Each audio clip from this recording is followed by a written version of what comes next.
ठीक है। और वैलेंस बॉन्ड थ्योरी में हम डिस्कस करेंगे वीबीटी को, सही है। वीबीटी को हम डिस्कस करेंगे, वैलेंस बॉन्ड थ्योरी को। तो इसको पेश करने के लिए जो है तो क्यों पेश किया और रीजन इसमें क्या था, इसकी सिग्निफिकेंस सबसे पहले क्या है। तो ये पेश की गई थी हिटलर ने एंड लंदन ने 1927 को पेश किया। इसकी सबसे बड़ी सिग्निफिकेंस क्या थी कि इसकी सिग्निफिकेंस ये है कि explain the mechanism of covalent bond formation. Explain the mechanism of covalent bond formation, कि कोवेलेंट बॉन्ड कैसे बनता है। ठीक है, अभी इनके लिए इनकी हम पोस्टुलेट्स को डिस्कस करेंगे। इनकी जनरल पोस्टुलेट्स क्या है, तो वो पॉइंट्स आप अपने साथ थीटा पॉइंट के लिए भी याद रखें। सबसे पहले इसका जो पॉइंट था वो ये था कि कोवेलेंट बनाने के लिए found between half filled atomic orbitals. ठीक है, covalent bond is formed between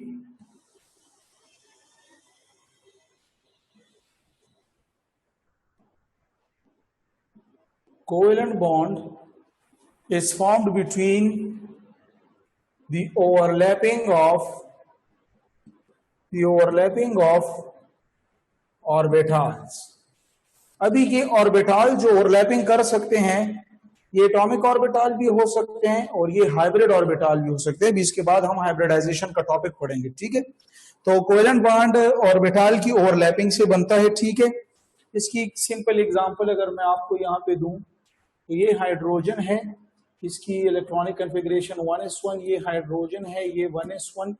तो इस तरह होगा कि इसका जो ऑर्बिटल होता है और इसका ऑर्बिटल, ये कौन सा ऑर्बिटल है, ये एटॉमिक ऑर्बिटल है और ये दूसरा भी एटॉमिक है। और जहां पे ओवरलैपिंग हुए तो यहाँ पे दोनों इलेक्ट्रॉन दरमियान में आ जाएंगे। Is it clear? तो ये ऑर्बिटल की ओवरलैपिंग हुई, ये पहला पॉइंट। दूसरा पॉइंट, ये जो ओवरलैपिंग हो रही है तो ये हाफ फिल्ड ऑर्बिटल होना चाहिए। ठीक है, तो the orbital must be half filled। तीसरी इंपॉर्टेंट बात कि ऑर्बिटल में ये जो इलेक्ट्रॉन है इनकी स्पिन भी ऑपोजिट होनी चाहिए। The half filled orbital must have electron with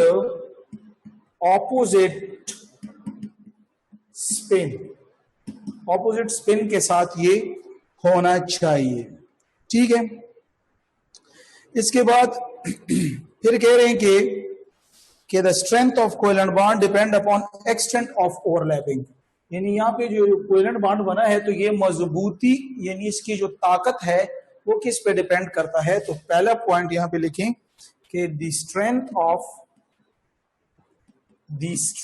of covalent bond depend upon extent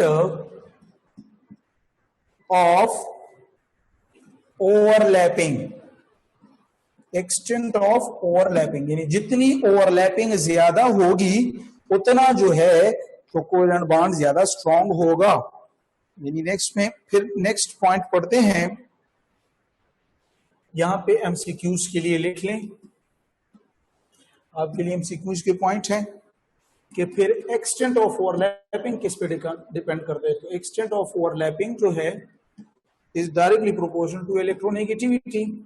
यानी जितनी इलेक्ट्रोनेगेटिविटी ज्यादा होगी उतना एक्सटेंट ऑफ ओवरलैपिंग ज्यादा होगा और उतना कोवेलेंट बॉन्ड ज्यादा स्ट्रांग होगा, यानी कोवेलेंट बॉन्ड स्ट्रेंथ ज्यादा होगी। ठीक है, और यहाँ पे एक और एमसीक्यूज पॉइंट आपके साथ डिस्कस कर लूं कि एक्सटेंट ऑफ ओवरलैपिंग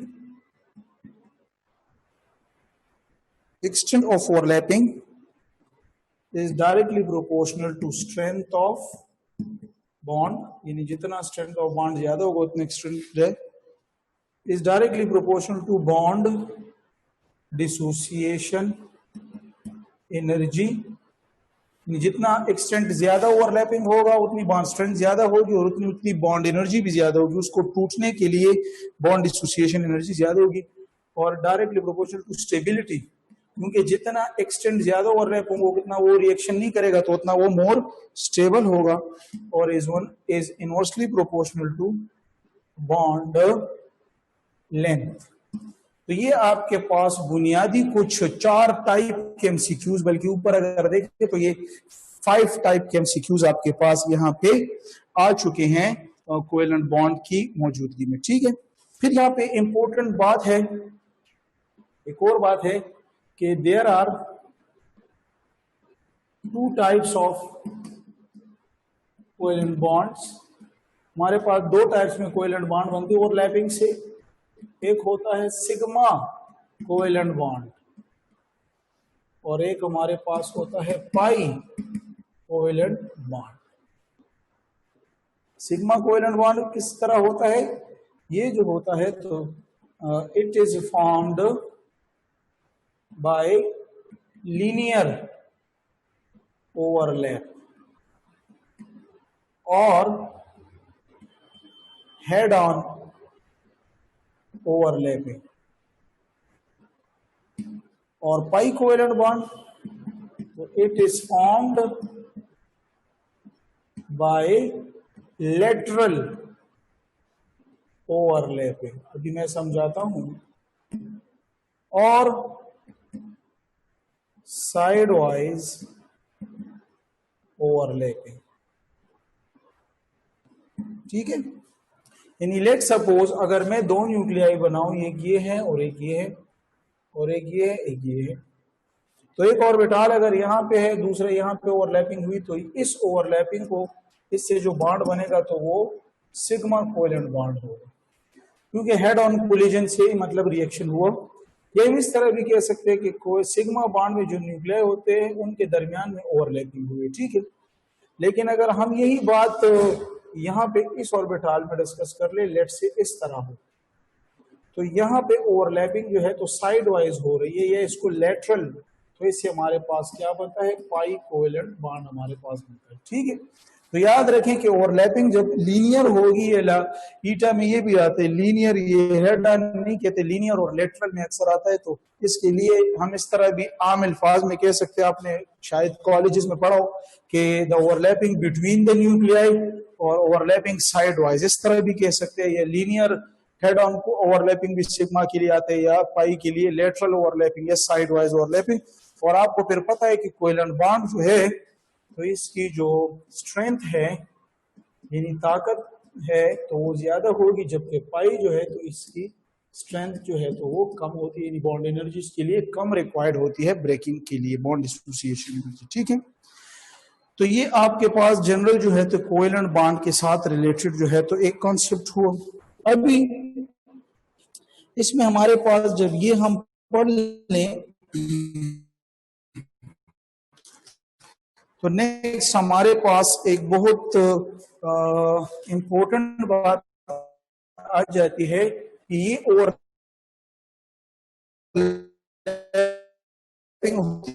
तो अभी हम कहते हैं कि टाइप्स ऑफ ओवरलैपिंग। जिस तरह टाइप्स ऑफ कोवेलेंट बॉन्ड बन सकता है तो को भी डिस्कस करते हैं। तो टाइप्स ऑफ ओवरलैपिंग कौन कौन सी होती है? नंबर 1 एसएस ओवरलैपिंग भी हो सकती है। हाइड्रोजन एटम ये है, एक हाइड्रोजन, इसकी इलेक्ट्रॉनिक कॉन्फ़िगरेशन 1s1 है, इसकी भी इलेक्ट्रॉनिक कॉन्फ़िगरेशन 1s1 है। अगर मैं इसके एटम को बनाऊं तो ये देखें, ये हमारे पास ये हो गया, इसके एटम अगर देखें तो ये हो गया, इसके साथ भी एक इलेक्ट्रॉन है और एस में है, और इसके साथ ये एस ओवरलैपिंग हुई और इलेक्ट्रॉन दरमियान में आ गए। तो ये हमारे पास एस ओवरलैपिंग की टाइप्स हुई। ठीक है, इस तरह यहाँ पे दूसरा नंबर sp ओवरलैपिंग जो है तो इसमें भी पॉसिबिलिटी है, और sp ओवरलैपिंग में फिर इसमें d और s भी आते हैं, लेकिन वो आपके नॉलेज से बियॉन्ड है, आपके एफएससी में भी इतना डीप हो नहीं जाते। आप सिर्फ ss और sp ये चंद मिसालें याद कर ले तो ज्यादा होगा। इसमें आप HCl की एग्जांपल लिखें इस तरह। तीसरा नंबर जो हमारे पास है तो वो है पीपी ओवरलैपिंग। ठीक है, पीपी ओवरलैपिंग भी हो सकती है। तो पीपी ओवरलैपिंग से हमारे पास एग्जांपल इसकी Cl2। ठीक है, तो ये हमारे पास ओवरलैपिंग की टर्म्स। और जब ओवरलैपिंग होती है तो इससे सिग्मा बॉन्ड भी बन सकता है, पाई भी बन सकते हैं। उससे पहले मैंने इस बात को डिस्कस कर लिया था। अभी इसमें बहुत ही इंपॉर्टेंट एक और टॉपिक आ रहा है जो कि हमारे पास है हाइब्रिडाइजेशन। जो कि हमारे पास है हाइब्रिडाइजेशन। तो हाइब्रिडाइजेशन जो है तो ये हमारे पास क्या है, इसको जानने की कोशिश करते हैं। आपको पता है कि हाइब्रिडाइजेशन यानी ये तो कैसे होता है, इसकी चंद बातें याद रखें कि इसमें एटॉमिक ऑर्बिटल, ठीक है, इंटरमिक्स होते हैं ऑफ डिफरेंट शेप और डिफरेंट एनर्जी।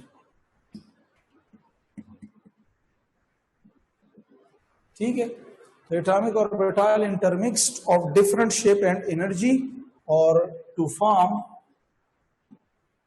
और बनाते हैं a new set of new orbitals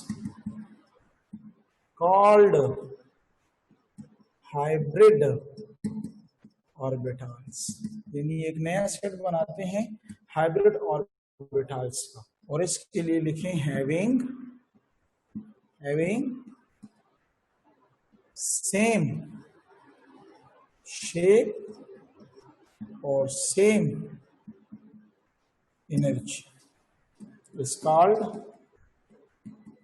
hybridisation. तो ये हमारे पास हाइब्रिडाइजेशन हुआ कि इसमें मुख्तलिफ शेप और एनर्जी के ऑर्बिटल मिक्स और के नए ऑर्बिटल बनाते हैं। तो इसके साथ कुछ जनरल पॉइंट्स आप लिख लें हाइब्रिडाइजेशन के साथ। ये सारे एमसीक्यूज के लिए जरूरी पॉइंट्स हैं, लिखते जाएं।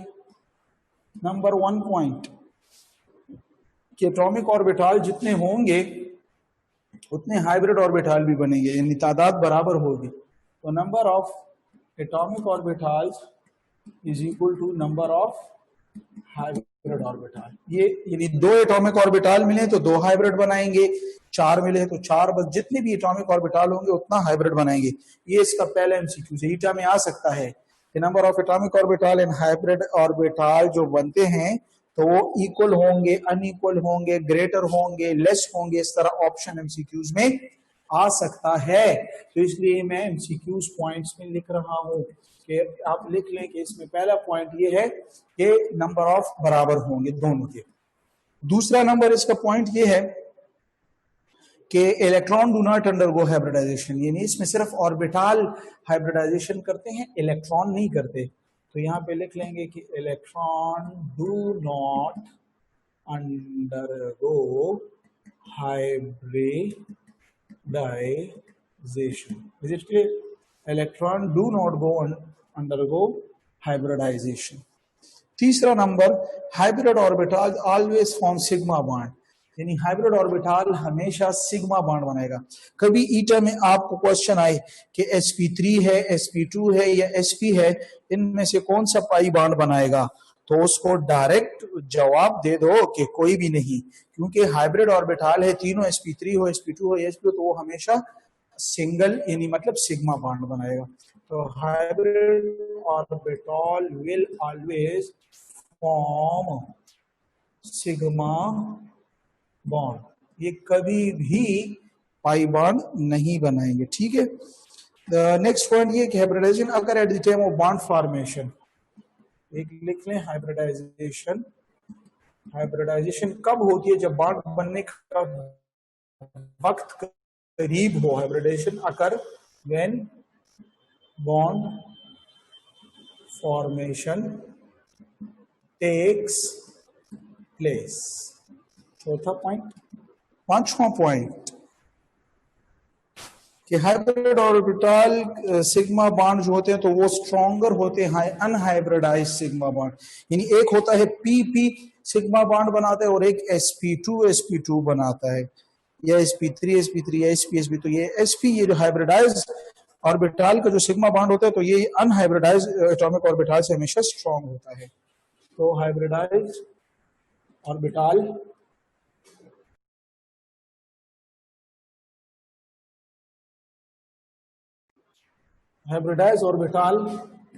Sigma bond is stronger than unhybridized orbital। ये इसमें पॉइंट नंबर 5 हुआ। पॉइंट नंबर 6 कि हाइब्रिडाइज ऑर्बिटल जो होते तो वो मोर स्टेबल होते हैं एटॉमिक ऑर्बिटल से। Hybridize orbital is more stable than atomic orbital. इस तरह पॉइंट नंबर 7 हमारे पास लिखें कि हाइब्रिडाइजेशन इंक्रीजेज स्टेबिलिटी। हाइब्रिडाइजेशन इसलिए होता है कि किसी एटम में स्टेबिलिटी ज्यादा हो जाए। Hybridization increases stability. Hybridization increases stability. क्या हो गए 7 MCQs। ठीक है, 8वां point, hybridization decreases. Hybridisation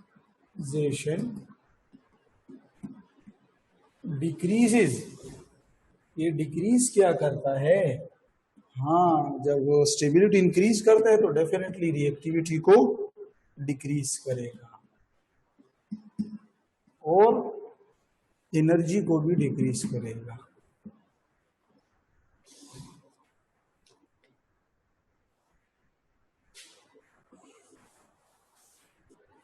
point number 9, hybridization is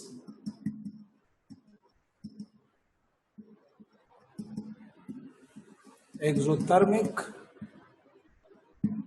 process, और 10 लिखें कि इट इज एटॉमिक फिनोमेना, मतलब अकर इन एटम्स। ये एटॉमिक फिनोमेना है और ये अकर होता है एटम में। Is it clear? तो ये आपके पास हाइब्रिडाइजेशन के बारे में कोई 10 ईटा के MCQs हैं। अभी ये जिस तरह भी आएंगे आपको सिर्फ इसको याद रखना है।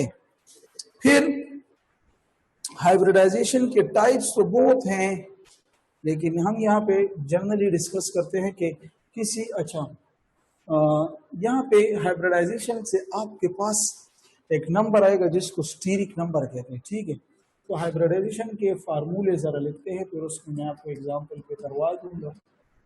हाइब्रिडाइजेशन, ठीक है, हाइब्रिडाइजेशन के मेरे पास 2 फार्मूलाज हैं।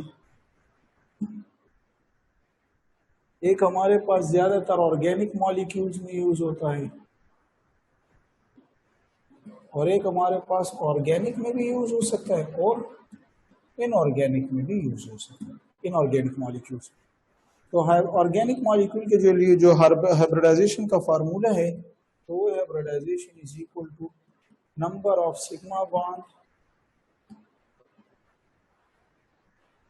Plus number of lone pair.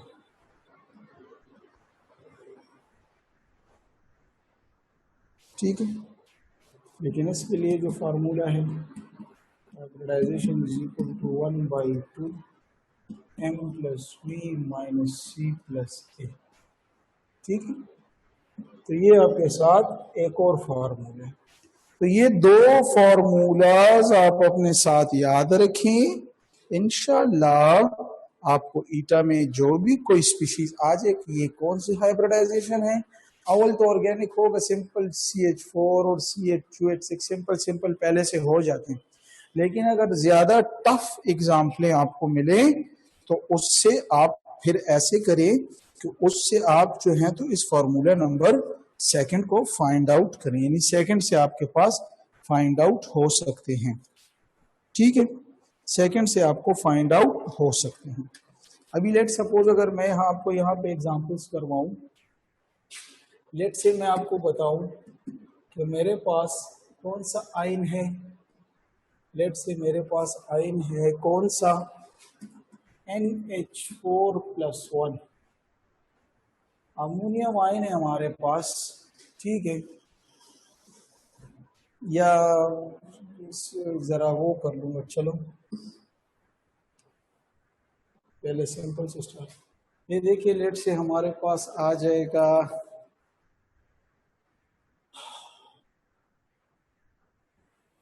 CO3-2।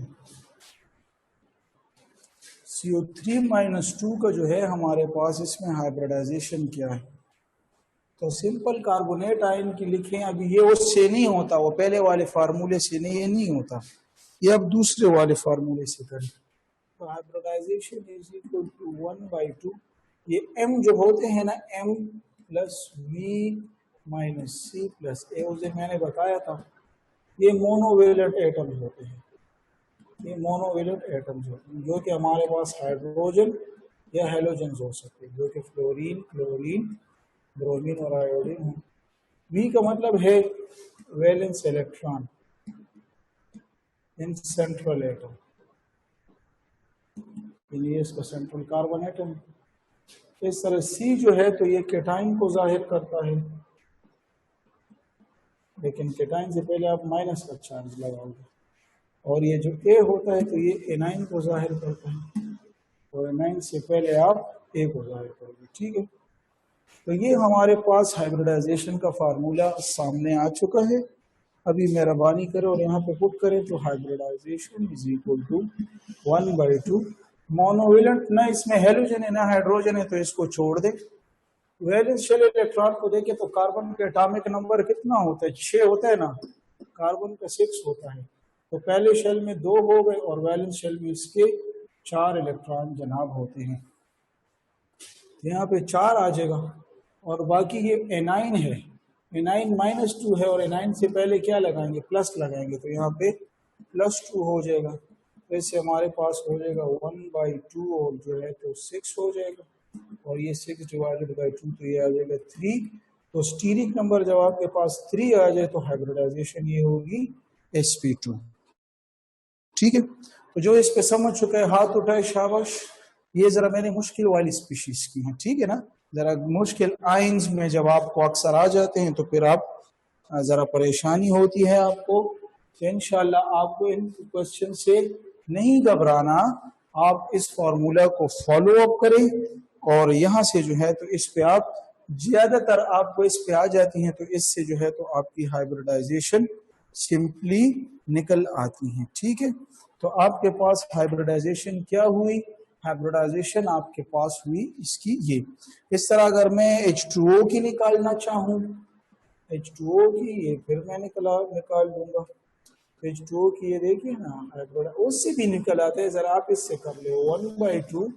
तो क्या है, मोनोवेलेंट एटम इसमें कितने हैं, हाँ हाइड्रोजन इसमें मरतबा 2 हैं, और प्लस वैलेंस इलेक्ट्रॉन हाइड्रोजन में क्या, ये सेंट्रल एटम सॉरी इसमें ऑक्सीजन है, तो ऑक्सीजन में सेंट्रल एटम कितना है, 8 इलेक्ट्रॉन हो गए, 2 पहले शेल में तो 6 हो गए।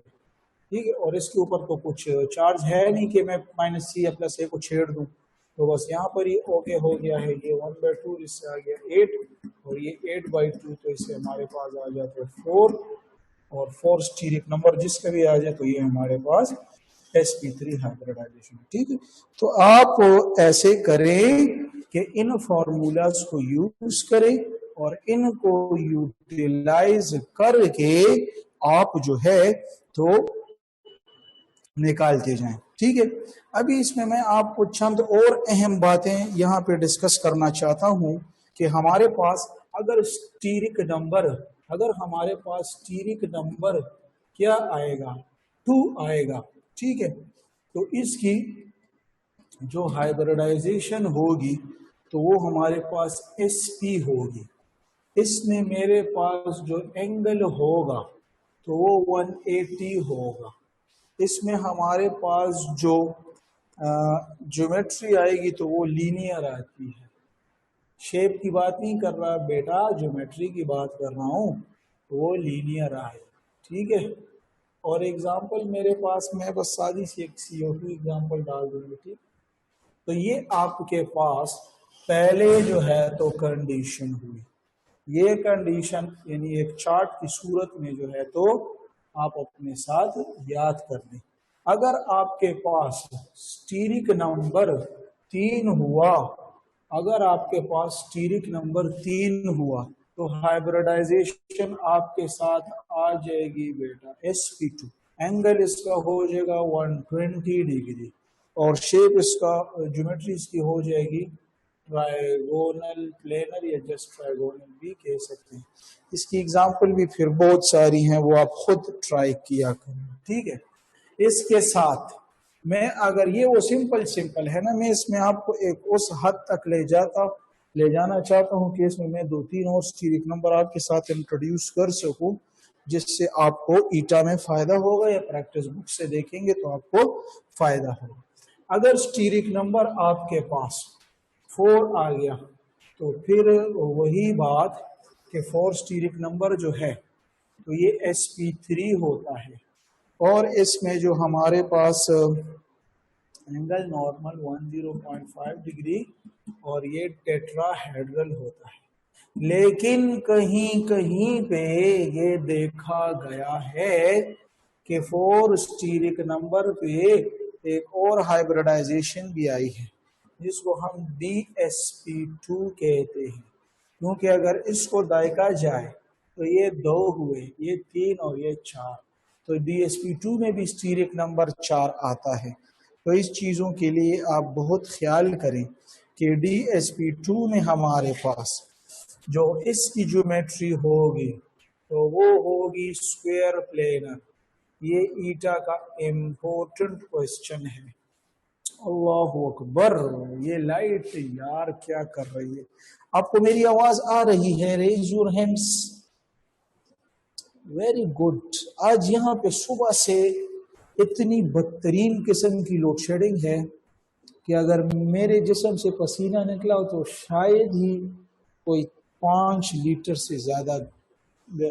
और दूसरी बात, अभी देखिए फिर स्क्रीन जो है तो वो ऑफ हुई है।